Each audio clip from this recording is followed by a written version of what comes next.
teman-teman tokoh inspiratif kita. Sebentar lagi kita akan ngobrol panjang banget ya tentang perempuan, karir, dan keluarga. Pasti teman-teman penasaran kan? Silakan Mas Vicky.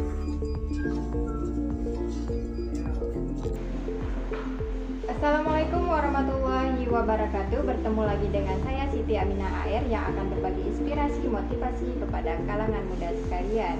Hari ini saya akan berbicara masalah perempuan, ibu rumah tangga, dan karir ya. Ketiga ini tidak bisa dipisahkan dari perempuan di masa kini. Bicara soal perempuan ya, itu tidak dinilai selalu dari profesionalitasnya, tetapi bagaimana dia bisa menjadi baik versi dirinya sendiri, menjadi ibu rumah tangga atau menjadi wanita karir. Nah, ini adalah pilihan yang tersulit. Menjadi ibu rumah tangga ini sebagai bentuk dedikasi diri untuk anak dan keluarga. Kemudian menjadi wanita karir juga untuk menambah aktualisasi diri dan juga omset keluarga. Nah, di luar sana masih banyak stigma negatif terhadap kaum perempuan ya. Khususnya perempuan yang memang multi peran.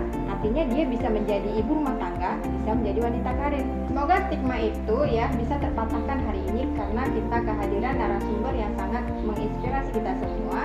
Yuk kita kenalan dulu. Assalamualaikum warahmatullahi wabarakatuh. Waalaikumsalam warahmatullahi Apa wabarakatuh. kabarnya nih Bu di masa pandemi? Ya, alhamdulillah sehat nih. Walaupun pandemi tetap sehat. Mudah-mudahan akan terus sehat. Ya, beliau ini adalah Ibu Nurhayati Ali Hasan Eblis. Beliau sebagai Ketua Jurusan di Ilmu Perpustakaan Fakultas Adab dan Humaniora UIN Araniri. Nah, kita bicara masalah karir nih Bu ya. Boleh nggak Ibu ceritain tentang awal karir Ibu sebagai dosen seperti apa? Ini udah lama sekali ya karena kita udah tua gitu. Enggak tua kayaknya. Ibu gini-gini aja ya. Berawal dari tahun 1999 akhir itu menjadi PNS. Jadi sebelumnya saya ini memang hidup terus dalam perantauan. Jadi dari tamat madrasah ibtidaiyah MIN itu saya langsung ke Madrasah Ulumul Quran di Alur Pinang Langsa. Nah di sana saya 6 tahun, ya, 6 tahun. Kemudian tahun 1991 saya ke Malaysia. Jadi terus dalam perantauan. Oh sempat di Malaysia. Di Malaysia ngapain? Ya itu kuliah. Jadi setelah 6 tahun tadi sanawiyah, kemudian aliyah di Bustan Ulum Langsa, kemudian hijrah, bukan hijrah dalam arti penuh, dalam arti belajar ya. Kita masih kecil waktu itu, kita bisa bayangkan di Alur Pinang itu bagaimana masih belum ada yang tahu, mungkin belum ada dalam ini ya peta ya. Kemudian kita ada beasiswa, saya ada beberapa teman yang lain ke International Islamic University Malaysia IIUM. Itu S1-nya Bu ya? S1 ya, S1. Jadi di usia ya masih belia sekali ya. Di usia berapa nih kira-kira Bu?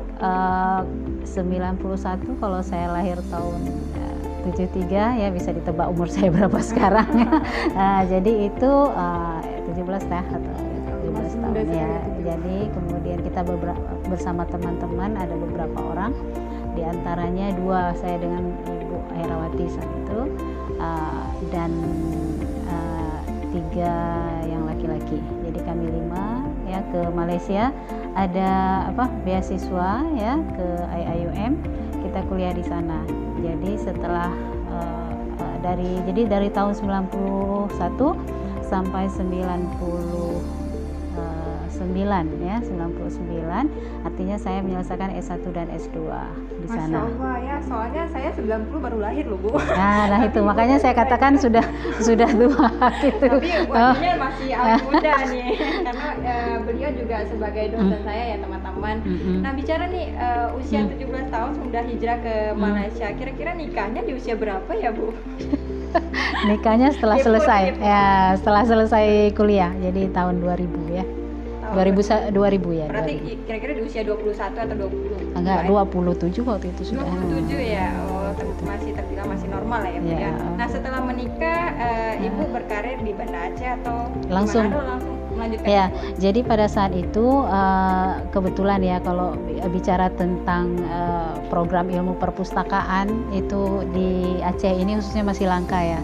Artinya jadi saya memilih sesuatu yang ya sudah diatur di atas ya. Jadi sesuatu yang memang belum ramai yang memerlukannya, membutuhkannya. Jadi program studi ilmu perpustakaan, saat itu kita bisa bayangkan bagaimana perpustakaan ya, yang namanya perpustakaan hanya sebagai nama gitu. Jadi nama saja, kemudian koleksinya hanya beberapa, sudah dikatakan itu perpustakaan.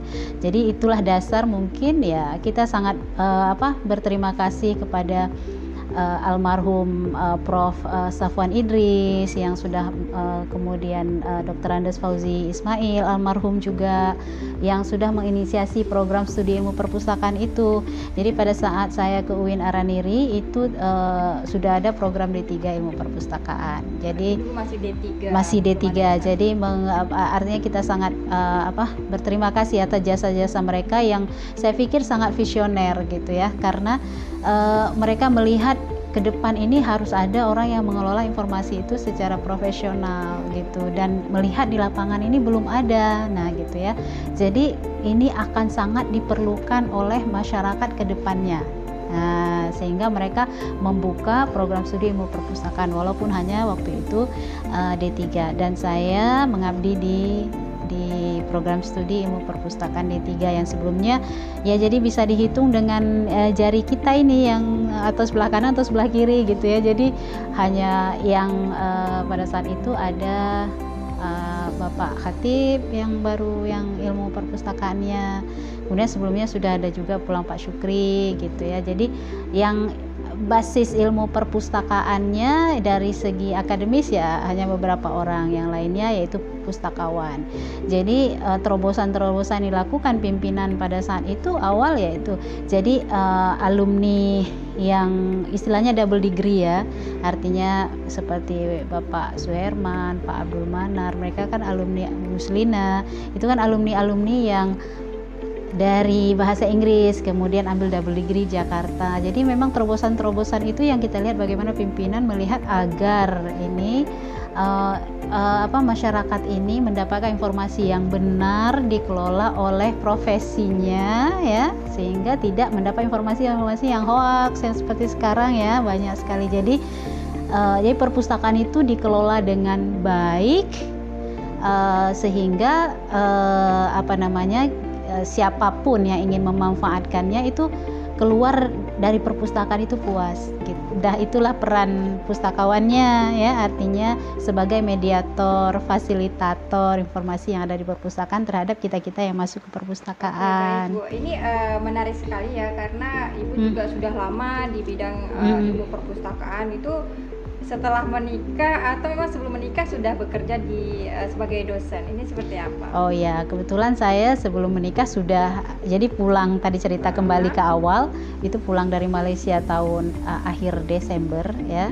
Kebetulan ada pembukaan PNS tadi ya, CPNS itu.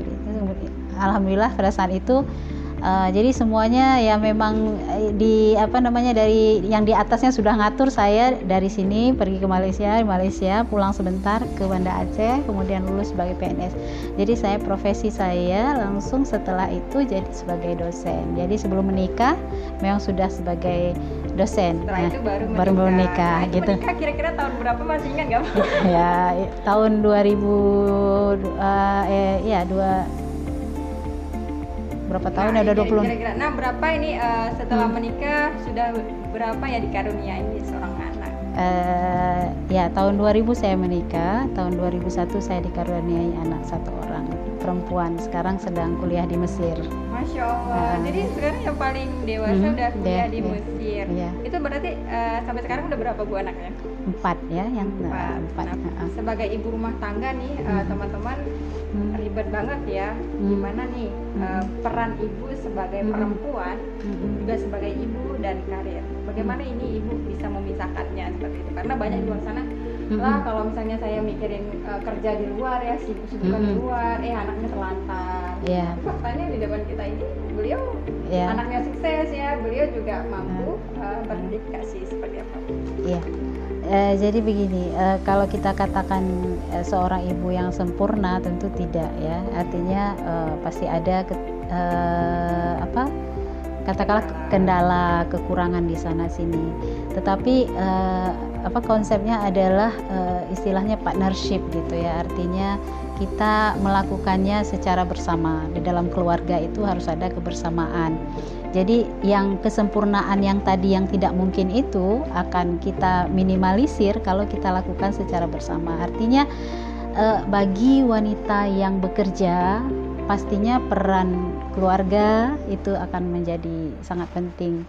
Jadi kalau kita misalnya seorang istri, maka peran suami juga menjadi sangat penting. Bagaimana mereka bisa memahami kita, kemudian bisa artinya melakukan pekerjaan yang mungkin bisa dilakukan bersama. Kemudian peran rekan kerja juga. Jadi artinya pemahaman kalau dosen saya pikir sangat fleksibel, dalam arti begini, kalau saya sekarang sebagai ketua prodi, misalnya tiba-tiba anak kita sakit, kita katakan kita pasti akan keluarga dulu ya, anak kita dulu ya. Ya, artinya seperti itu kan, tidak mungkin anak, apalagi kalau misalnya anak masih bayi, yang itu yang mungkin agak sedikit repot. Dalam arti kita akan mengikuti jadwalnya. Ya, misalnya kalau nangis malam, kita mungkin akan ngantuk pagi agak telat dan bagaimana.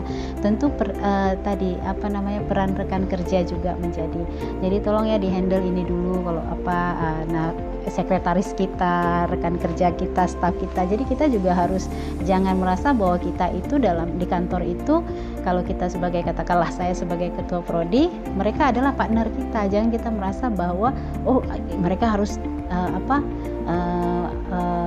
perintah kita memang harus mereka kerjakan, tetapi artinya sangat fleksibel lah, artinya bagaimana kita berkomunikasi dengan mereka sehingga saling memahami ya. Kalau tidak ya pasti nggak akan bisa ya, artinya karena kita apalagi dengan anak, kalau masih bayi, katakanlah balita di bawah 5 tahun itu, banyak hal yang kita tidak duga gitu ya. Misalnya anak tiba-tiba panas malam sampai pagi, kemudian kita pagi harus ada rapat dengan di kantor kita dan kita harus mengerjakan tugas itu, maka mungkin ya peran rekan kerja kita yang bisa menghandle sebentar, sehingga bisa artinya tidak terbengkalai lah artinya ya gitu. Saya pikir semua itu menjadi peran yang sangat penting, keluarga dan di kantor gitu. Berarti kita juga harus banyak belajar nih ya guys ya. Karena bicara tentang kehidupan rumah tangga itu kan berbeda Bu ya, dari yang single atau rumah tangga harus punya izin suami ya. Artinya seperti Ibu tadi udah memang klop banget, artinya saling berpartner antara suami dan istri. Nah, hal apa yang memang sangat sulit sampai sekarang mungkin Ibu nggak bisa atasin itu, misalnya terkait dengan kerja dan keluarga, ada nggak kira-kira? Atau memang ada suami bilang nggak boleh, ada nggak seperti itu? Keterbatasan ya, ada nggak seperti itu? Saya pikir karena mungkin ya, jadi pasangan kita juga seprofesi, jadi mungkin itu sangat memahami. Jadi ada hal yang pekerjaan-pekerjaan, katakanlah sifat yang memerlukan waktu agak lebih, misal katakanlah akreditasi, dan itu dipahami oleh, karena sesama itu mungkin itu satu positifnya bagi saya, dalam arti hal lebihnya bagi saya. Tetapi saya pikir tidak ada hal yang tidak bisa dikomunikasikan. Yang penting konsepnya dikomunikasikan, dan saya alhamdulillah yaitu tadi, jadi seprofesi sehingga memahami apa hal-hal pekerjaan yang kita lakukan. Dan saya pikir harus ada yang tadi komunikasi. Kenapa? Misalnya katakanlah hal-hal yang pasti ada lah, artinya kita ketidaksamaan dalam arti jadwal-jadwal tertentu, misalnya apakah kadang-kadang berbenturan, misalnya jadwal kita katakan kita akan berlibur, ternyata di kantor menuntut sesuatu yang kita harus hadir. Nah, mungkin kita bisa jadwalkan kembali liburannya atau bagaimana, seperti itu seringnya ya seperti itu, yang minor-minor lah. Tetapi kuncinya saya pikir itu bagaimana kita bisa berkomunikasi, karena kita tahu bahwa dalam kehidupan itu tidak ada yang namanya lebih satu ya, semuanya ada punya kelebihan dan punya kekurangan dalam berkeluarga. Jadi kita juga harus tahu bahwa kita punya kekurangan dan pasangan kita juga punya kekurangan dan plus kelebihannya. Semoga kelebihannya itu bisa kita ambil untuk menutupi kekurangan itu. Saya pikir itu kuncinya supaya tidak ada terjadi artinya dispute miskomunikasi. Jadi kita selalu melihat bahwa apalagi kalau kita misal didasari dengan bahwa kita berkeluarga itu tujuannya apa gitu ya. Jadi kita tujuan akhirnya kan nggak ada mau nikah di awal, kemudian di perjalanannya kita akan terserah, nggak ada. Saya pikir tidak ada yang tujuan awalnya ingin di perjalanan pernikahan mereka ingin pisah atau apa. Saya pikir itu tidak ada. Semua ingin berakhir sampai bahagia di dunia dan akhirat. Saya pikir itu tujuan yang bagus. Dengan adanya tujuan seperti itu akan sebenarnya menyatukan. Kalau sudah melenceng sedikit, nah tujuan kita awal apa ya gitu. Nah jadi saya pikir itu harus kita tanamkan bagi generasi muda. Jangan bentar-bentar sudah marah sama pasangannya, ya kan? Bu, gara-gara misalnya hal yang sangat kecil iya. Ini mungkin para jombloan ya untuk belajar. Nanti ketika berumah tangga jangan masuk masalah kecil sering dimasalahkan dan jadi perceraian. Apalagi kita lihat di media sekarang kan banyak kasus perceraian, ya kan? Tuntutan perceraian dari istri dengan permasalahannya. Saya pikir tidak ada hal yang tidak bisa dibicarakan. Yang penting jangan sampai amarah itu yang diutamakan gitu. Jadi semua pada saat itu menahan dulu, kalau bila perlu, kalau udah nggak tahan lagi pergi aja dulu keluar gitu. Nanti waktu balik udah senang, udah ngopi-ngopi dulu kadang ya. Kalau orang sekarang kan udah ngopi, udah kenyang, udah ini kan udah biasanya kan gitu. Kita kalau suka marah tuh kalau keadaan lagi lapar gitu kan, lagi capek gitu kan. Jadi ya ini dulu lah, jeda dulu sebentar, nggak usah lihat dulu waktu pulang, lihat yang kebaikan pasangan kita sehingga kita bisa memaafkan atau kita bicarakan. Dan itu saya pikir tidak ada yang tidak bisa dibicarakan ya. Ini sebagai istri itu kita harus sabar nggak? Maksudnya harus sabar atau menerima segala keputusan suami. Kadang-kadang itu bertentangan dengan konsep berpikir kaum perempuan sekarang. Contohnya misalnya ada suami yang megang perempuan istrinya untuk bekerja, itu seperti apa? Ada nggak saran atau petua dari ibu? Iya. Artinya gini ya, ada misalnya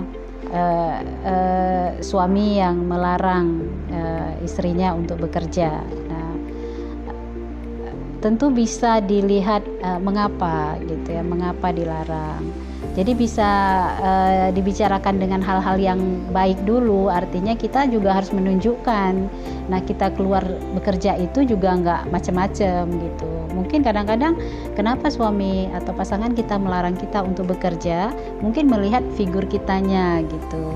Artinya kitanya sendiri waktu keluar itu bagaimana gitu. Jadi saya pikir kita bisa buat komitmen dulu dengan pasangan bahwa misalnya saya akan bekerja begini, saya akan insya Allah pulang tepat waktu misalnya. Kemudian tujuan apa kita bekerja di luar, apalagi misalnya untuk kegiatan-kegiatan kemasyarakatan, mungkin kita merasa akan lebih eksistensi kita di komunitas kita, ya kan. Nggak bekerja itu kan tidak harus artinya menghasilkan uang atau sesuatu, tapi ada kepuasan tersendiri. Nah mungkin pasangan kita melarang kita karena mereka mungkin merasa mampu memberikan dalam katakanlah nafkah finansialnya, dia merasa sudah cukup, tidak perlu lagi. Nah kalau kita ingin tetap juga katakanlah berkiprah di luar, tentu kita harus melihat alasan tadi kita keluar kenapa. Misalnya untuk membantu ibu-ibu misalnya yang kita punya kelebihan ya, misalnya kita sharing pengetahuan ya, kegiatan sosial. Nah jadi hal-hal yang seperti itu kan saya pikir kalau kita terbuka, kemudian kita bisa ada komitmen tersendiri ya dengan suami, saya pikir suami pun akan lebih bisa menerima. Jadi jangan mentang-mentang itu langsung kita marah, kemudian jadi punya trik ya, triknya juga harus ada, harus ada gitu. Nah ini tuh closing mungkin ya Bu, karena di luar sana banyak stigma negatif banget terhadap perempuan, apalagi perempuan itu selalu diberikan pilihan ya guys. Pilihan artinya kamu mau menikah sama saya tapi kamu nggak boleh bekerja, atau kamu pilih menjadi ibu rumah tangga yang baik, atau memang menjadi wanita karir. Itu kan sepertinya sering banget kita dengar ya di luar sana, sehingga pada saat momen tersebut aja perempuan itu sudah tertindas sebenarnya. Karena masalah tertindas nggak tertindas itu tergantung ya Bu. Ini kira-kira ada nggak yang Ibu mau sampaikan kepada kalangan kaum ibu ya, atau kalangan yang belum menikah, seperti apa? Mungkin ada Iya. pesan-pesan. Iya, jadi saya pikir bermula dari kita sendiri ya, artinya bagaimana wanita itu bisa menjaga kehormatannya, kemudian perannya, ya, sehingga bisa menjadi contoh yang baik. Kadang-kadang seperti kami misalnya guru ya atau dosen, kita itu sebenarnya role modelnya bagi anak-anak sekarang gitu ya, artinya bagi generasi sekarang. Jadi kadang-kadang kita tidak harus mengatakan ya, tidak harus mengatakan begini gitu, kita tidak harus mengajarkan, tetapi dengan kita mencontohkan, tentu itu akan menjadi anak-anak kita akan melihat, oh ini misalnya kita katakanlah kita makan selalu duduk, kemudian kita selalu menggunakan tangan kanan, modelnya kita tidak harus katakan kan seperti itu. Jadi modelnya itu harus dari kita gitu. Nah dari perempuan kan, jadi kalau di keluarga itu kan ibu itu kan madrasatunya ya kan, Rasulullah. Jadi dari awal, jadi bagaimana kita walaupun nanti mungkin tidak bekerja di luar, tentu kita akan menjadi guru bagi anak-anak kita, sehingga berarti kita bekal dari kita itu ya, bekal dari perempuan itu dalam arti belajar, terus belajar ya, dan jangan berhenti untuk belajar, sehingga bisa menjadi modal kita. Dan yakinlah kalau kita baik, tentu pasangan kita akan didapatkan orang yang baik pula. Itu kan sudah janji Allah ya. Jadi artinya bahwa wanita yang baik itu untuk laki-laki yang baik. Jadi kita sendiri harus baik sebenarnya, berawal dari kita ya. Nah kalau ada nanti misalnya di lapangan ada yang seperti ini, seperti itu, ada yang tidak, dalam tanda kutip ya, istrinya baik sekali, suaminya bagaimana. Nah itu kan juga ada contoh ya bagaimana harus kita lakukan. Artinya nggak ada jodoh yang nggak baik sebenarnya kalau udah diakadkan ya Bu. Artinya sebelum dan itu kita udah istikarat. Teman-teman ya, untuk kalangan muda sekalian ya, pilihlah jodoh memang bukan yang terbaik, tetapi menjadilah pribadi yang baik. Maka Allah akan mempertemukan kita dengan orang-orang yang baik. Baik Bu, terima kasih atas waktunya ya, sama-sama. Sangat inspiratif bagi teman-teman, dan pastinya teman-teman udah mengambil dong manfaatnya dari sharing-sharing kita hari ini. Semoga di lain waktu kita bisa topik inspiratif lagi ya Bu. Baik, Assalamualaikum warahmatullahi wabarakatuh. Waalaikumsalam warahmatullahi wabarakatuh.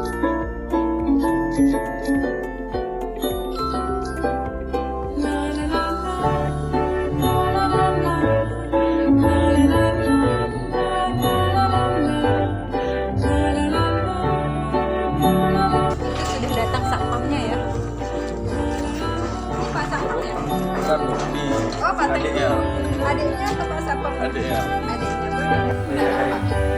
Ulang, tapi nggak ulang dari awal.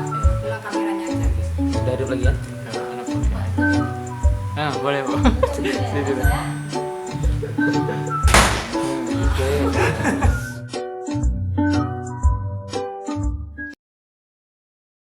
Assalamualaikum warahmatullahi wabarakatuh. Jumpa lagi bersama saya Zulkifli.